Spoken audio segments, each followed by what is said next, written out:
సాయిరామ్. సమర్థ సద్గురు సాయినాథ్ మహారాజ్కి జై. మన సాయి భక్తులందరికీ నమస్తే అండి. అందరూ ఎలా ఉన్నారు ఫ్రెండ్స్? ఏం చేస్తున్నారండి? ఈరోజు వీడియోలోకి వెళ్ళడానికి ముందుగా బాబా గారి ఆశీస్సులు మీ అందరికీ దొరకాలని మనస్ఫూర్తిగా కోరుకుంటున్నాను. ఇంకా ఈరోజు బాబా ఏమంటున్నారు అని అంటే, బిడ్డ నువ్వు రోజు కూడా వంటగదిలో ఈ తప్పు చేస్తూనే ఉన్నావు తల్లి. ఇలా చేయడం అనేది చాలా తప్పు. నీకు కానీ నీ ఇంటికి కానీ అస్సలు కలిసి రాదు తల్లి అని చెప్పి ఒక ముఖ్యమైన సందేశాన్ని పంపిస్తున్నారండి. ఏం చెప్పబోతున్నారు బాబా అనేది ఈరోజు వీడియోలో తెలుసుకుందాం. ఇంకా వీడియోలోకి వెళ్ళడానికి ముందుగా మన ఛానల్ని ఎవరైతే కనుక కొత్తగా చూస్తున్నారో వాళ్ళు ప్లీజ్ సబ్స్క్రైబ్ చేసుకొని చూడండి ఫ్రెండ్స్. మీకు వీడియో నచ్చింది అని అనుకుంటే కనుక ఒక చిన్న లైక్ చేసి మీ ఫ్రెండ్స్ అందరికీ కూడా షేర్ చేయండి. నమస్తే అండి. మీ అందరికీ ఒక విషయం చెప్పాలి. నా జీవితంలో ఎన్నో సమస్యలతో బాధపడుతూ ఉన్నప్పుడు నాకు ఒక గురువు గారు పరిచయం అయ్యారండి. నాకున్న సమస్యల్ని ఈ గురువు గారు చాలా ఈజీగా ఫోన్ ద్వారా ఆయన కొన్ని పూజలు చేసి మన సమస్యని పరిష్కరించడం అనేది జరిగింది.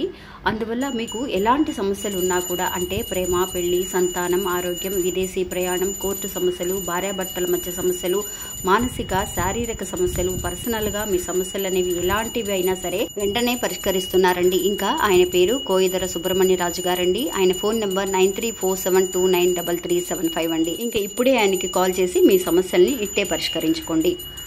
ఇంకా బాబా సందేశాన్ని వినడానికి ముందుగా అండి, మనం కొత్తగా శారీ బిజినెస్ అనేది స్టార్ట్ చేశాము.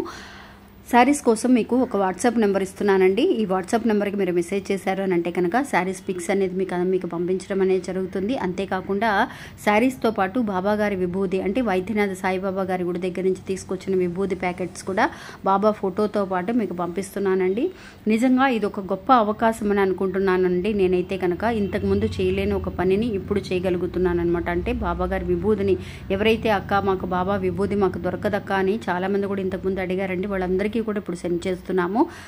అంతేకాకుండా అండి, ఈ ఛానల్ని చూడండి, సాయి సుజా శారీ కలెక్షన్స్ అండి. నేను ఆ లింక్ అనేది డిస్క్రిప్షన్లో ఇస్తాను. చూసి మీకు నచ్చితే ఒక చిన్న లైక్ చేసి మీ ఫ్రెండ్స్ అందరికీ కూడా షేర్ చేయండి.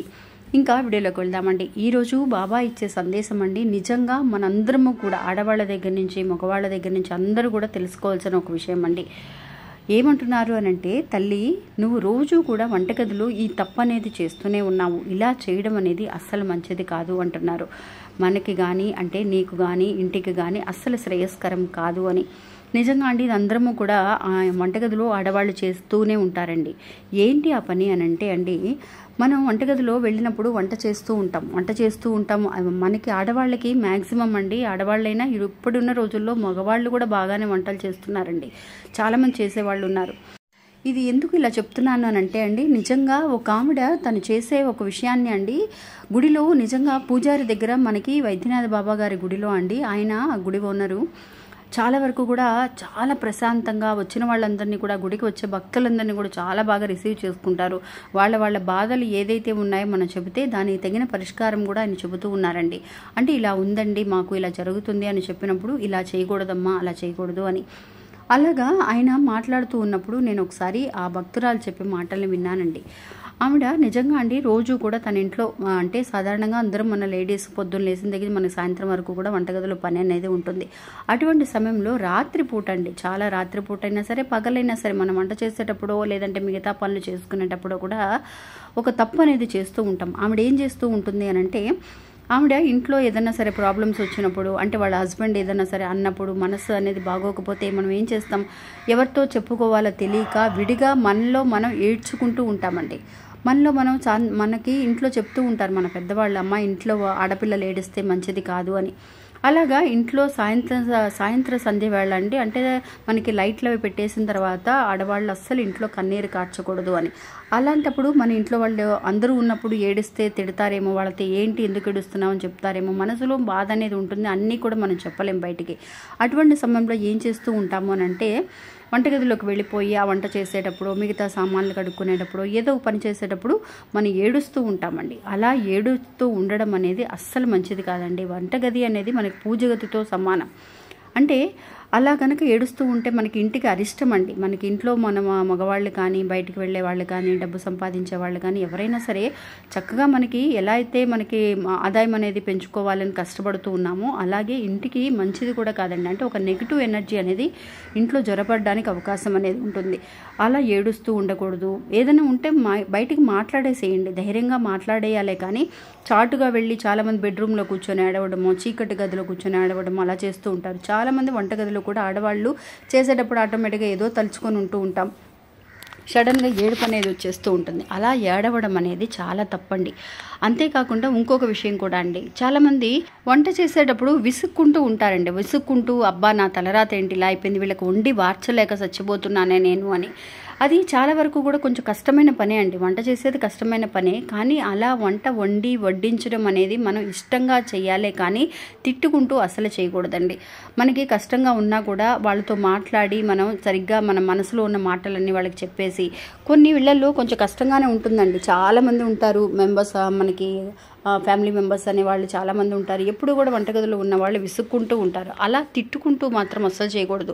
ఒకవేళ మనకి టెన్షన్గా ఉన్నా కూడా ఒక 10 నిమిషాలు కూర్చొని కొంచెం మంచినీళ్ళు తాగేసి కొంచెం హ్యాపీగా చేయండి. ఎలాగో చేస్తున్నాం, మనం వంట చేయడం అనేది తప్పదు కాబట్టి మన ఇంట్లో వాళ్ళకే కదా మనం చేస్తున్నాము. అలా చేసే పనిని హ్యాపీగా చక్కగా నవ్వుతూ మనం చెయ్యాలే కానీ మన కోపంతోటో తిట్టుకుంటూనో అబ్బా వీళ్ళకి చేసి పెట్టలేక చచ్చిపోతున్నాను, ఇదేంటా అసలు ఈ పని ఇలా అయిపోయింది, ఇలా చేయాల్సి వస్తుంది అని చెప్పేసి విసుక్కుంటూనో ఏడుస్తూనో మనం తిట్టుకుంటూనో అస్సలు వంట వండడం అనేది చాలా తప్పండి.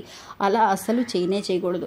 బాబా కూడా అండి సచరిత్రలో ద్వారకామయ్యలో ఉండేటప్పుడు బాబా ఎంతమంది వచ్చినా కూడా ఆయన వంట చేసి పెట్టేవాళ్ళండి. వాళ్ళకి వచ్చిన వాళ్ళకి వంట ఆయనకి తెలిసిపోతూ ఉండేది ఎవరెవరు వస్తున్నారు, ఎంతమంది వస్తారని. వచ్చే వాళ్ళందరికీ కూడా అక్కడ అరేంజ్మెంట్స్ చేయటం, ఆయన చేతుల మీదుగా స్వయంగా వండడం చేస్తూ ఉండేవారు. ఎంత హ్యాపీగా చేస్తూ ఉండేవారు.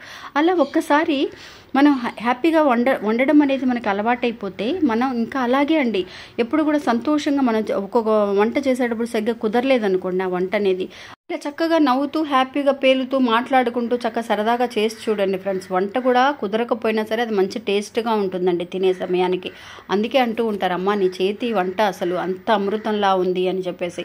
ఈ 2 విషయాలు కనుక మనం ఇంట్లో మార్చుకోగలిగితే అండి ఆడవాళ్ళు వంట ఏడ్చుకుంటూ చేయటం కానీ తిట్టుకుంటూ చేయటం కానీ ఇలా అస్సలు మనం చేయకూడదండి. ఒకసారి మీరు ఇలా ప్రయత్నించి చూడండి ఫ్రెండ్స్. మీ మన విషయాలని మనం మాత్రమే మార్చుకోగలమండి.